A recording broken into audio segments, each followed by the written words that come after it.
On the morning of April the 29th, 2011, inside the private apartments of Buckingham Palace, pale spring light moved across a velvet tray. Two pieces lay before Catherine Middleton that morning. Music, the first was the Cartier Halo Tiara, a scrolled arc of platinum and gold that King George VI, then still Duke of York, had purchased from Music Cartier in 1936 as a gift for his wife, who later gave it to Princess Elizabeth on her 18th music birthday in 1944, its weight barely discernible against the silk on which it rested. The second in music, its own padded case, was the Cambridge Lover's Knot, a cascade of drop pearls and diamonds music that Queen Mary had commissioned from Gar and Company nearly a century before. Both are recorded in connection with the royal collection as music pieces authorized for that morning. Queen Elizabeth II did not simply open a vault. She opened a language older than ceremony, composed not music in words, but in weight, shimmer, and the deliberate click of a clasp. Some gifts' music are never just gifts. Subscribe if you want the full documented story of the royal jewels that defined one duchess and were withheld from another. The morning of the royal wedding was still young when the question of jewelry had already been settled. Music. By the spring of 2011, Queen Elizabeth II had reigned for nearly 60 years, and she had long understood that what a royal woman wore communicated what royal women could not always say plainly. For Catherine Middleton, who would within hours become the Duchess of Cambridge, the pieces selected by the music queen that morning carried meaning that extended well beyond aesthetics or sentiment. The items available from the royal collection that morning formed what amounted to a curated vocabulary of dynasty. The Cartier music, Halo Tiara light brilliantly scrolled, its diamonds catching even the pale morning light with quiet authority, had entered music, the family in 1936, and carried none of the heavier genealogical freight of older heirlooms. It was a practical and elegant choice for the ceremony, beautiful without overwhelming the face the world was preparing to see for the first time. The Cambridge Lover's Knot tiara with its arching rows of diamonds and weighty drop pearls was music, also present that morning. Royal collection documentation records both as having music been connected with the occasion. What made the selection significant was not merely what was offered, but the evidence of deliberation behind the offer. Royal household accounts from that music period indicate the Queen was personally involved in overseeing the jewelry arrangements rather than delegating that particular music responsibility. In a monarchy where tradition operates as architecture, the decision to extend the jewel case was music itself a form of statement. The vault had opened. How far it would open and for whom clears throat had only music just begun to be answered. To understand the Cambridge Lover's Knot tiara is first to understand Queen Mary, born on 26 May music, 1867, as Princess Victoria Mary of Heck. She became one of the most deliberate and exacting music collectors the British royal family has ever known. Her approach to jewelry was not decorative but architectural. She understood gemstones music as documentation. Each piece a verifiable record of lineage, alliance, music, and carefully maintained power. Royal collection records show she acquired, music commissioned, and in several cases reclaimed significant pieces across 5 decades of royal life, sometimes with a directness that contemporaries found startling. Around 1913 to 1914, she instructed Gard and Company, the royal jewelers of Regent Street in London, to create what would become the Cambridge Lover's Knot tiara. Her inspiration was a piece she had studied in portraits of her great-aunt, Princess Augusta of Cambridge, the Grand Music Duchess of Mecklenburg-Straits, whose version had been set with diamonds alone. Queen Mary retained the essential silhouette, those paired arches evoking music, the entwined loops of a traditional lover's no, but added 19 hanging drop pearls suspended beneath music, the diamond arches, giving the finished piece a movement and gravity that portraits of diamond-inlaid designs had not possessed. The result was a tiara music of considerable substance. Its physical weight was noted by those who later wore music it, and its visual weight was absolute. Each arch of diamonds music, and each swinging pearl represented a deliberate statement about what royal femininity should signify music in the 20th century. Queen Mary wore it publicly throughout her working life. When she died in 1953, music it passed to Queen Elizabeth II. For Queen Mary, it had been an instrument of music dynastic assertion. For those who would follow her, it would remain precisely that, whether they wished it or not. when Diana Spencer became Princess of Wales at St. Paul's Cathedral on July 29, 1981. She entered an institution that communicated above all through jewelry. Music Queen Elizabeth II offered her daughter-in-law access to pieces from the royal collection, and among them relatively early in the marriage was the Cambridge Lover's Knot tiara. Diana wore it at public engagements beginning in 1981. Its white diamonds and suspended pearls music, photographed extensively against the backdrop of state occasions, official portraits, and televised music banquets. In those early images, the tiara conferred an authority that her youth might otherwise have obscured. Over the decade that followed, she wore it repeatedly at state dinners, official music portraits, and ceremonial functions documented in both press archives and the royal collection's photographic records. In these photographs, the tiara is precisely what Queen Mary intended. Music, monumental, regal, unmistakably dynastic. But Diana's relationship with the piece was complicated. In accounts drawn from Diana's own recorded conversations, including music material that informed Andrew Morton's 1992 authorized biography, Music, Diana, Her True Story, she is reported to have described the tiara as giving her a headache. Music, whether that discomfort was purely physical, the tiara is substantial, and its construction places considerable pressure across the music, brow, or whether the remark extended metaphorically to the weight of royal performance music, is a question biographers have never ceased to debate. Some read the line as candid and music, literal. Others treat it as one of the few moments Diana articulated in plain music, language the cost of wearing the crown's expectations when Diana died in Paris on August 31, 1997. Music the Cambridge Lover's Knot tiara returned to the royal collection and to Queen Elizabeth II's custody. Music it would remain there unworn in public for nearly 18 years. The clasp stilled, the velvet music case closed. Within the British royal family, the distinction between a loan and a gift is not merely administrative. It is in a quiet way constitutional. Pieces belonging to the royal collection are held in trust for the crown in perpetuity. They cannot be owned by individual family members in the way that private jewelry can. They are loaned, worn, and over time informally associated with particular individuals. But the formal transfer of keeping and the degree of that transfer is a deliberate institutional act, not an incidental one. When Queen Elizabeth II began lending pieces from the royal collection to Catherine in the years following the 2011 wedding, each loan music carried the weight of considered trust. The Cambridge Lover's Knot tiara appears to have first been lent to Catherine for a public occasion in 2015. Specifically the music, state banquet at Buckingham Palace on October 20, 2015, for Chinese President Xi Jinping. The tiara's reappearance at official state level after nearly 2 decades of vault residence was widely music, observed by the state visit of U.S. President Donald Trump in June 2019, at which Catherine again wore the lover's knot to the Buckingham Palace banquet.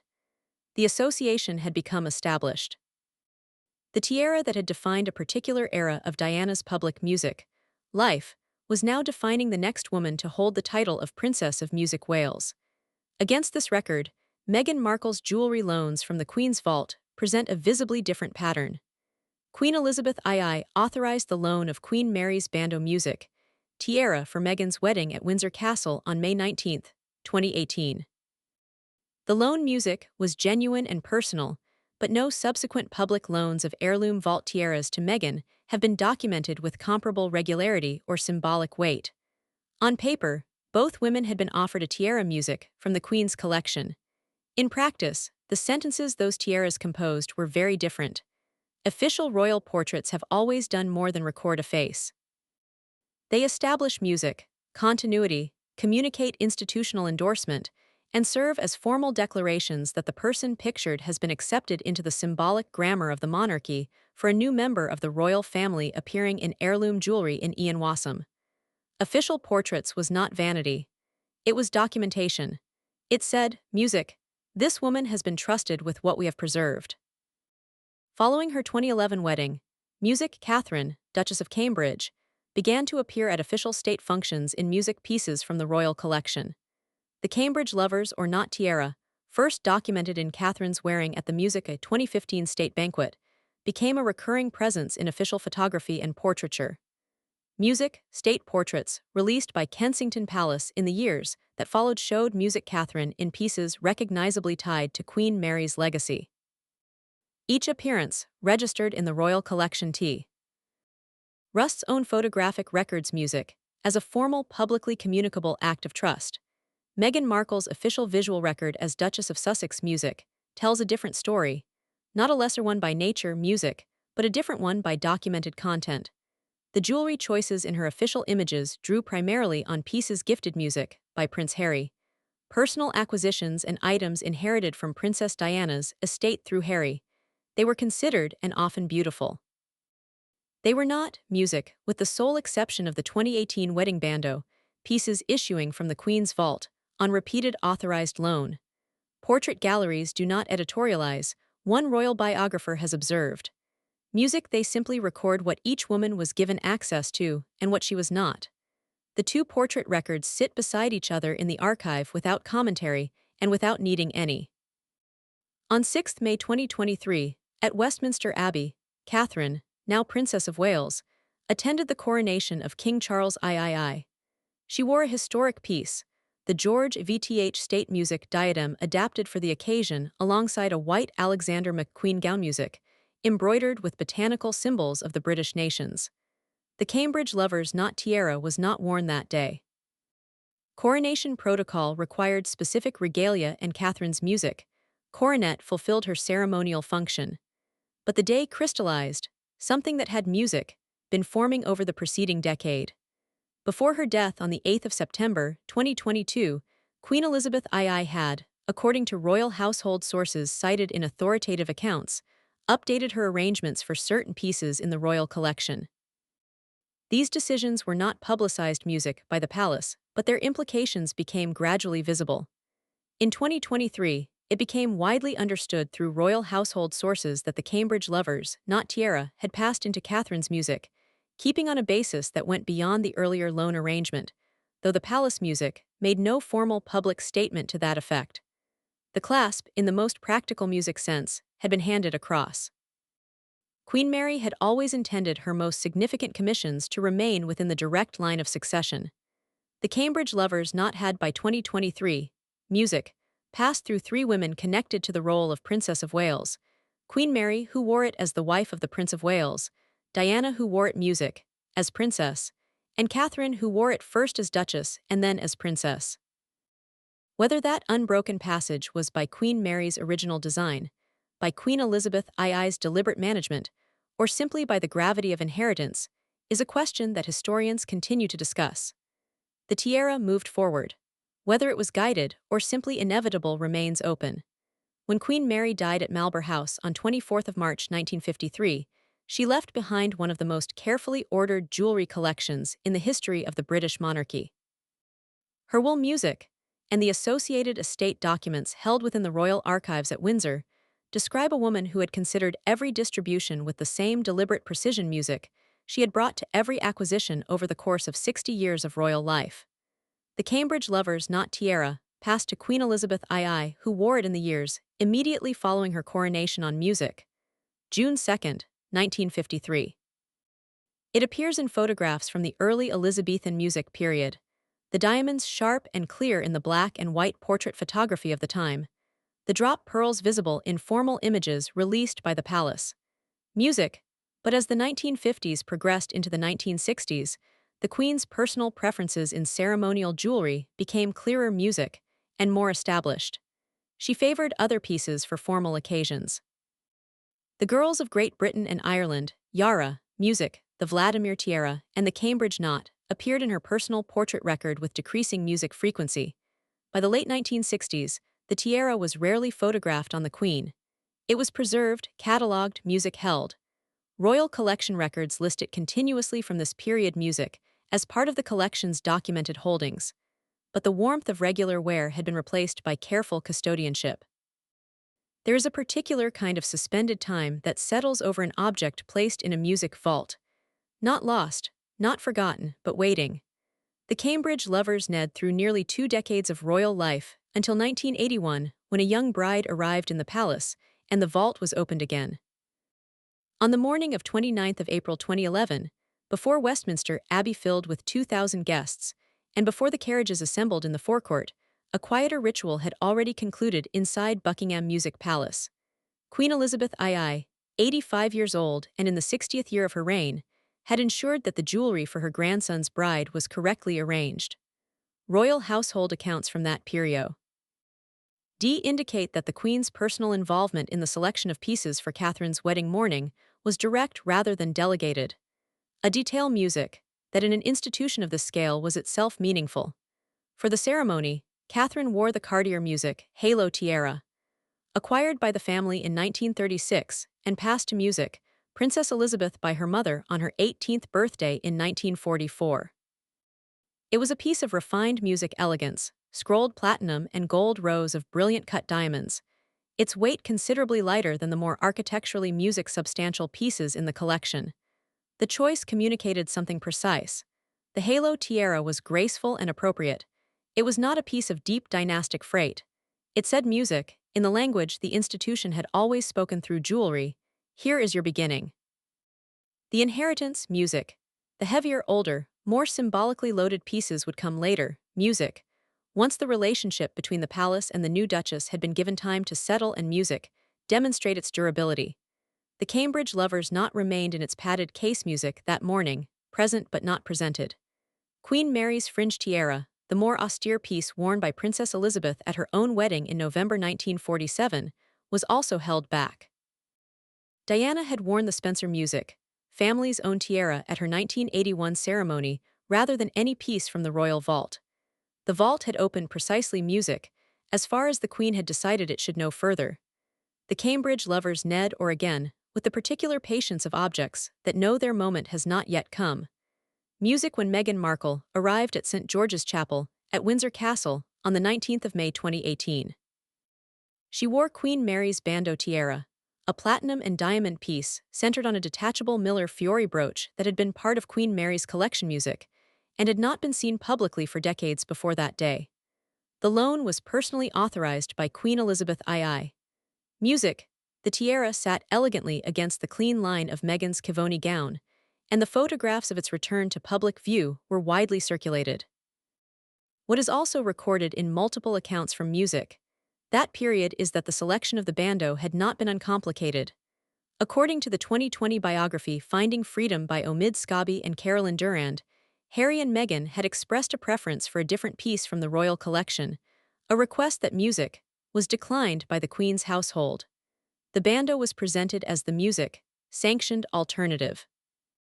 Meghan wore it with evident grace, and the tiara's own history, its long absence from public music life, its understated authority was genuinely distinguished. But the circumstances of its selection music, and the fact that it remained a single occasion loan, were noted by royal observers at the time. Music. In the years following the 2018 wedding, there are no documented instances of music.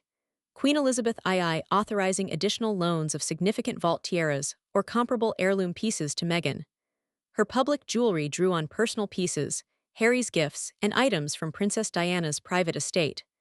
Beautiful, considered, and often resonant with Diana's memory, but not the record shows, from the vault that had been opening gradually for Catherine. The archive does not interpret. It records what was offered and what was not, and allows music, the pattern, to speak for itself. By 2023, 3 women had worn the Cambridge lovers' not tiara music in formal connection with the role of Princess of Wales. Queen Mary, who commissioned it, had worn it first with the authority of a woman who understood that commissioning a music jewel and designing its symbolism were the same act. Diana had worn it as a young music princess navigating a role of extraordinary and unrelenting public scrutiny, describing it privately in accounts recorded close to her as heavy, a word that those who music have studied her life have never been able to entirely separate from the broader weight she was carrying. Catherine had worn it beginning in music, 2015, and continuing across state occasions and official portraits, bringing to the clasp a quiet steadiness that the piece had not always known. 3 clasps, 3 women, the same arched music diamonds, the same 19-drop pearls, the same silhouette that Queen Mary had copied from a portrait of her great music aunt's tiara. And yet, the piece reads differently across a century of her photographs. Not because the object changed, but because each woman music, who fastened its clasp, brought a different interior life to the gesture. The Royal Collection's catalog entry for the Cambridge Lovers Not Tiara records it without sentiment. Diamonds music, in platinum and gold, 19 drop pearls commissioned circa 1913 to 1914 by Queen Mary, made by Guard and Company. The entry does not record Diana's reported head. Aches, Queen Mary's precision or Catherine's patient and documented commitment to the role. Those details live in biographies, in photographic archives, music, and in the careful accounts of those who watched each woman fasten that clasp in a different decade under different pressures before different rooms full of people expecting music, everything. What the tiara witnessed cannot be catalogued, but it accumulated. Objects music always do. In the final years of Queen Elizabeth II's reign, it became evident within royal music circles that the Queen had been making carefully considered arrangements for the future of specific jewelry pieces. Music, these were not merely administrative updates. They reflected the Queen's view of which relationships within music. The extended royal family had proved durable, which women were positioned to carry the institutional weight of heirloom pieces, music, and what the symbolic continuity of the monarchy required from its material objects. Royal household sources music, cited in accounts published in the months following the Queen's death on the 8th of September 2022, confirmed that Catherine had been named in updated arrangements covering pieces from the royal collection. The Cambridge Lovers Not Tiara was among those understood to have passed music into Catherine's keeping, a transition that formalized what the pattern of loans since 2015 had been steadily communicating. Music, the piece was no longer in any practical or symbolic sense simply a loan. The clasp had been handed across. The Queen's decisions regarding the Sussex household had music, by 2022, been shaped by circumstances that had moved well beyond the question of music jewelry. The formal withdrawal of Harry and Meghan from royal duties in January 2020. Their departure to the United States and the subsequent public interviews and memoir had introduced an institutional distance that the palace had not publicly resolved. No documented arrangements for the passage of heirloom pieces to Meghan appear in the records available to researchers.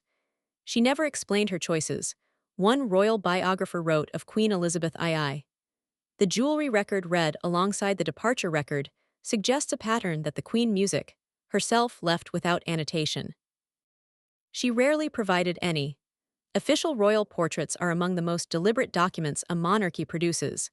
They are composed with institutional awareness, music, approved through palace channels, and released with precise knowledge of what they communicate to the public and to history. For a member of the royal family, appearing in heirloom jewelry in official portraiture is not a private expression of taste. It is a formal declaration of institutional standing. The sequence of official portraits and music, state photographs showing Catherine, Princess of Wales, in the Cambridge Lovers Not Tiara, at the 2015 music state banquet for President Xi Jinping, at the 2017 state banquet for the Spanish royal family, at the 2019 state music visit for President Trump forms a visual series now preserved within the Royal Collection, Trust's Photographic Music Archive. Each image represents a formal documented occasion at music, which the tiara was publicly reauthorized as belonging in the institutional sense to Catherine's role. No equivalent sequence exists for Meghan, Duchess of Sussex, beyond the single wedding photograph in the bandeau tiara. There are no official state portraits of Meghan in Royal Collection heirloom tiaras. The portrait archive holds what it holds and omits what it omits without commentary. Some portraits' music speak through what they show, a Royal Collection curator once observed in a published catalog essay. Others speak through what they omit. The two portrait records sit beside each other in the archive, each complete in its own terms, each forming a different chapter of the same institutional story. The empty portrait space is its own document. It does not require a caption to be read. The Cambridge Lovers Not Tiara is currently held by Catherine, music Princess of Wales, per royal household accounts. Its documented provenance moves in an unbroken line from the workshop of Guard and Company on Regent Street music. In the early years of the 20th century, through Queen Mary's private apartments through the arc of Diana's public life, and private difficulty through nearly music. 2 decades of vault silence, and into the hands of a woman, who has worn it with what one biographer has described as quiet music, prepared ownership. On an October evening in 2015, at a state banquet in Buckingham Palace's Gilded Music Ballroom, the Cambridge lovers not caught the light in the way that great jewelry always does, not music announcing itself but refracting the room. The gold of the walls, the faces assembled below. The clasp had been fastened.